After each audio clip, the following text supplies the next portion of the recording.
Headline सां वठी ख़बरुनि जी शुरूआत कंदासीं। हिन अहम ख़बर सां पंजाब ऐं सिंध जे मैदानी इलाक़नि में अॼु बि कोहीड़े जो राज बरक़रार आहे।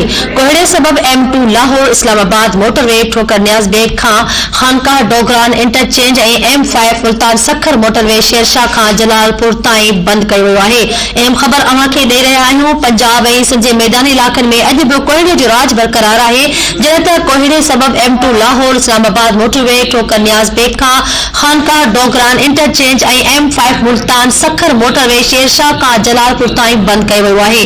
M4 अब्दुल हकीम खां पिंडी भटिया ऐं M2 मुख़्तलिफ़ हंधनि ते हेवी ट्रैफ़िक लाइ पिणु बंदि कई वई आहे, जॾहिं त हद निगाह मुतासिर थियण सबब ट्रैफ़िक जी रवानी मुतासिर थियण लॻी आहे।